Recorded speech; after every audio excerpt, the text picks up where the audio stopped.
Assalamualaikum warahmatullahi wabarakatuh. Selamat datang di Pokali Podcast Campus Live. Kenalin, gue Linda Amelia dan ini adalah episode pertama kami.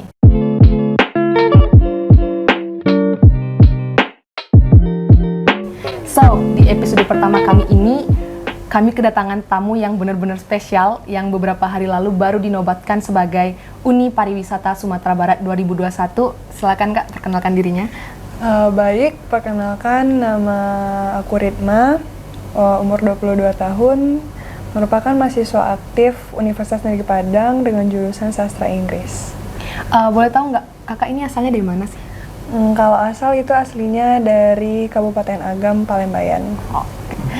Sebenarnya kita belum pernah ketemu langsung kan ya? Iya, kami benar. tuh pernah satu kelas sih, cuma Tapi online gitu lewat Zoom aja dan nggak satu kelompok juga iya, kan Kak? benar.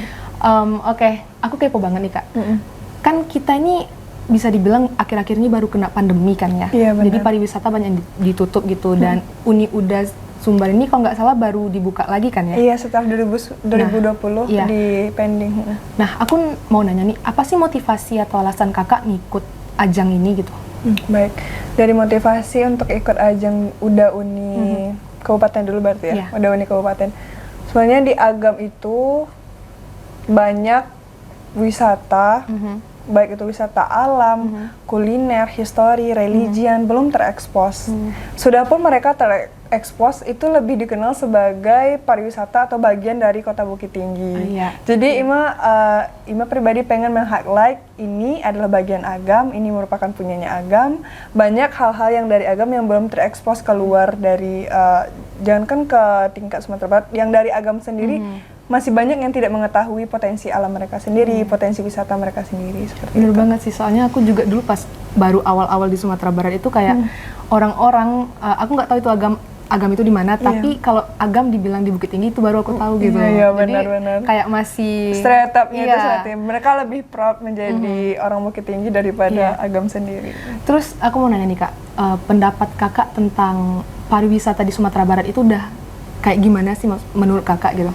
Baik, jadi menurut Ima dari pariwisata Sumatera Barat itu dari 7 sektor pesona pariwisata itu masih kurang di bagian kebersihan, masih kurang di bagian amannya. Jadi itu mungkin perlu ditingkatkan dan setelah beberapa riset yang dilakukan oleh Dinas Pariwisata sendiri itu ternyata 3 permasalahan dari Dinas Pariwisata dari pariwisata Sumatera Barat itu adalah yang pertama itu karena kebersihannya tidak bersih, yang kedua keamanannya, yang ketiga itu orang-orang di Sumatera Barat itu tidak ramah ternyata. Jadi itu yang membuat orang kurang tertarik untuk datang ke Sumatera Barat. Berarti bisa dibilang kalau pariwisata di Sumatera Barat ini kayak terbengkalai atau tidak terurus gitu kan ya? Benar. Terus menurut Kakak gimana sih tentang pariwisata pendapat Kakak tentang pariwisata yang terbengkalai ini atau yang nggak terurus ini gitu? Jadi ada beberapa faktor yang masih bisa kita tingkatkan lagi ya, masih bisa kita naikkan lagi sektor-sektor yang lainnya untuk meningkatkan pariwisata. Jadi pariwisata itu kan sudah dikatakan tadi terbagi atas beberapa. Jadi mungkin kalau masalah edukasi masyarakat menjadi masyarakat yang melek wisata itu akan membantu karena keramah tamahan dari masyarakat lokal itu akan meningkatkan pariwisata itu sendiri yang mungkin belum disadari oleh masyarakat Minang sendiri. Terus yang kedua itu masalah harga. Nah, jadi harga di rumah makan di Sumatera Barat itu tidak satu harga gitu. Satu rendang di sini 25.000 sama yang orang lain yang lain itu 50.000. Jadi itu tidak memiliki acuan yang baku gitu. Jadi itu membuat turis ataupun pelancong yang datang ke Sumatera Barat ini enggan untuk datang lagi gitu. Jadi kita harusnya membuat acuan yang baku untuk. Soalnya aku juga pernah dengar nih kayak kalau pariwisata di Sumatera Barat itu misalnya kalau dia itu bukan orang Sumatera Barat harganya itu sama, tapi kalau dari luar Sumatera Barat kayak akan dinaikkan, iya gitu. benar. Jadi kayak jadi orang-orang kesannya kayak ih ini di Sumbar mahal banget kayak gini, padahal ini ada juga di kota gini gitu kan? Iya benar-benar. Jadi itu kelemahan dari wisatanya. Terus kalau menurut Kakak gimana sih biar pariwisata di Sumbar itu improve gitu, kayak biar lebih apa ya? tujuannya itu tersampaikan lah sama orang-orang atau sama turis gitu. Baik, jadi Ima sebagai duta pariwisata dan teman-teman duta pariwisata lainnya itu sekarang diberi tugaskan tuh seperti influencer. Jadi kami sebagai agen dari generasi mudanya dan generasi milenialnya itu harus memperkenalkan kembali wisata-wisata apa saja, UMKM apa saja yang harus diekspos keluar. Jadi seperti kemarin itu ada UMKM Challenge dari pemilihan Uni Sumbar. Jadi itu Ima membawa dendeng rinwa. Jadi kan sebelumnya rinwa itu hanya diolah seperti palai dan kerupuk. Sedangkan itu package-nya, ketahanan dari makan itu kan lebih pendek, jadi lebih banyak terbuangnya. Jadi dengan melakukan packaging yang lebih bagus, pengolahan yang lebih bagus, itu lebih bisa disalurkan ke luar kota dan tahan lebih lama, gitu sih.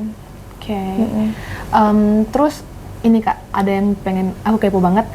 Kan ada di salah satu kota di Sumatera Barat itu kayak mereka itu membuat suatu tempat wisata tapi lebih menonjolkan budaya lain gitu. Iya, sama ada beberapa kota kayak gitu kan yang lebih menonjolkan seperti ikonik dari ya kita nggak usah sebutin lah ya. Nah, itu menurut Kakak tanggapan Kakak gimana sih tentang tempat wisata yang lebih menonjolkan budaya lain daripada budaya kita sendiri?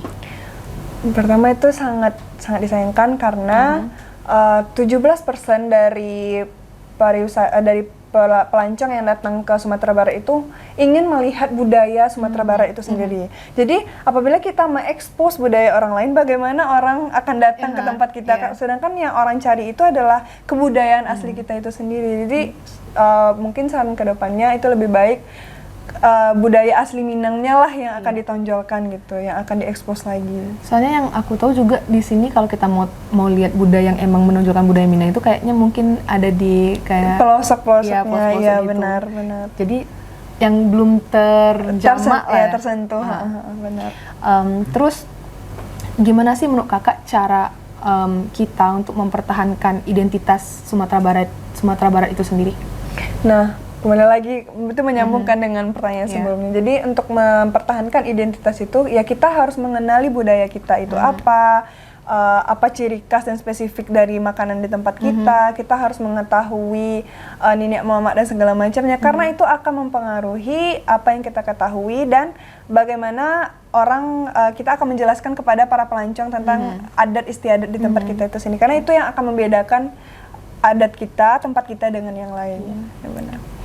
Nih mungkin terakhir sih Kak, tapi nggak terakhir banget. Kan Kakak sekarang udah terpilih jadi Uni Pariwisata Sumatera Barat nih.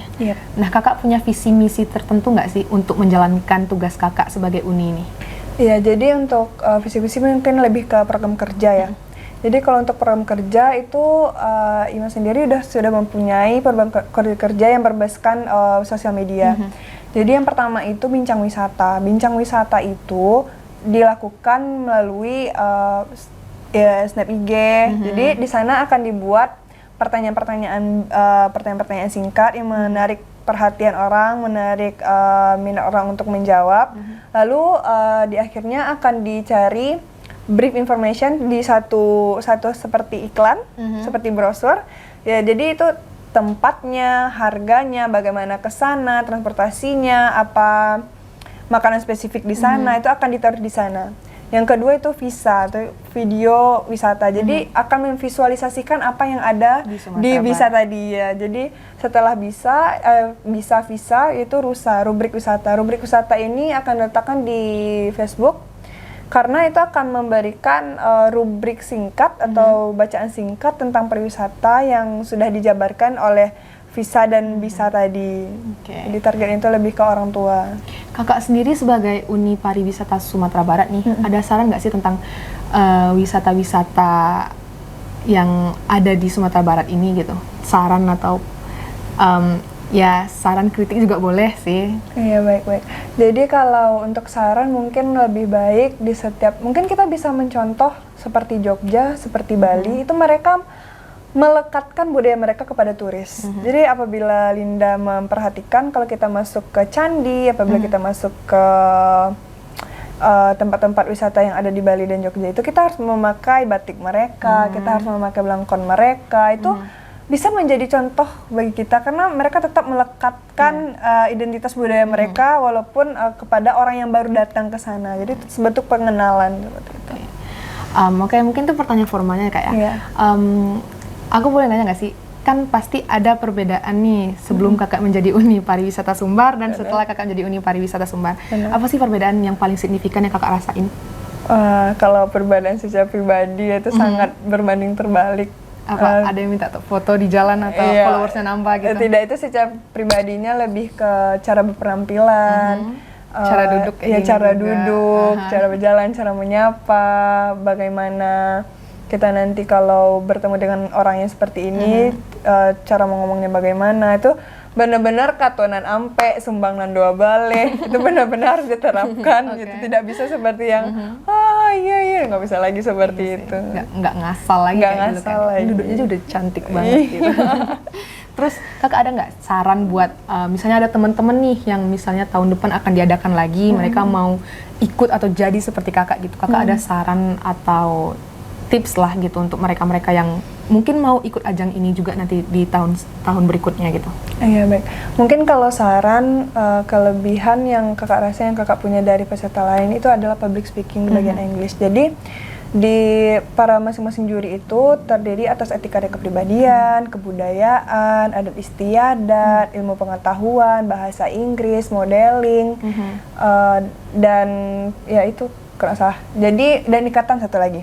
Jadi di ketujuh itu Kakak kemarin itu mengusahakan itu memang full English semua.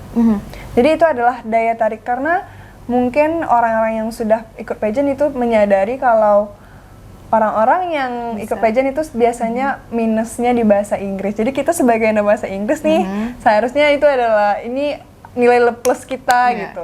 Yang kedua itu kita harus mempunyai program kerja yang jelas dengan bisa dilakukan dengan biaya budget yang minim. Karena selalu akan terkendala dengan budget untuk pelaksanaan program kerja. Jadi kita harus putar otak gimana caranya kita bikin program kerja yang sekiranya mungkin dilakukan tanpa adanya biaya seperti itu. Kakak bisa nggak ceritain, ada nggak pengalaman yang mengesankan atau pengalaman yang kurang mengesankan lah atau buruk lah selama Kakak mengikuti ajang ini gitu? Wah, banyak banget. Atau ada yang kayak ya sedikit apa sih? Kayak sama-sama tahu aja lah ya, ada bisa membuat kita tuh kayak pokoknya yang mengesankan lah, aku nggak bisa ngomong gimana. Nanti salah ngomong juga. Iya benar. Jadi kalau dari pengalaman mengesankan dulu deh. Mengesankan itu ya yang untuk menuju ke Sumbar ini itu sangat hektik banget ya, karena waktunya juga mepet antara pemilihan dari kabupaten ke pemilihan ke provinsi, sedangkan yang di provinsi itu sangat banyak hal-hal yang harus dipersiapkan, apakah itu baju, minat bakat, dan segala macamnya. Dan lalu untuk yang pengalaman berkesan lainnya itu mungkin kita bisa menemukan tempat-tempat yang belum orang tahu gitu. Jadi ternyata di Agam itu sudah ada orang yang mengolah susu sampai menjadi keju mozzarella. Jadi kan itu kayak iya benar. Itu udah didistribusikan. Iya sudah didistribusikan. Itu harganya jauh lebih murah daripada keju mozzarella yang dipasarkan oleh orang-orang yang dari pabrik Jakartanya gitu. Ini berarti Kakak udah turun langsung ke lapangannya kan? Kemana aja tuh Kak? Kalau kemarin tuh untuk program UMKM itu Kakak pergi ke Pinjai Patah namanya. Itu salah satu sulaman yang khas dari Kabupaten Agam. Jadi kalau mungkin orang hanya mengenal sampai di sulaman di Koto Gadang, tapi sekarang ini ada yang harus diekspos lagi, yang bikin lebih terkenal lagi. Kalau di Sumatera Barat itu ada yang namanya Pinjai Patah. Jadi orang tuh sengaja mematahkan jarumnya untuk mempermudah untuk penyulaman kain tersebut. Oke. Ini mungkin terakhir ya Kak. Kan Kakak udah terpilih jadi Uni Pariwisata Sumatera Barat. Kakak ada harapan apa sih untuk ajang ini ataupun pariwisata yang ada di Sumatera Barat ini? Baik, kalau untuk harapan mungkin nggak muluk-muluk, kita melakukan perubahan yang kecil tapi konstan gitu. Jadi contohnya? Sejauh ini duta pariwisata itu hanya dianggap sebagai penanti tamu, hanya dianggap sebagai Pajangan mungkin. ya secara kasarnya. Tapi dengan program kerja yang kakak bilang tadi, kakak pengen akun dari UDA Uni Sumatera Barat itu benar-benar menjadi pusat informasi pariwisata yang ada di Sumatera Barat dengan melakukan 3 program kerja tadi tersebut. Oke, thank you banget Kak udah datang di podcast ini, udah jadi bintang tamu yang paling pertama nih. Dan semoga Kak sukses terus ke depannya, lancar-lancar kegiatannya. Amin. Oke, buat kalian yang udah nonton, jangan lupa like, subscribe, dan komen. Dan sampai jumpa di episode selanjutnya.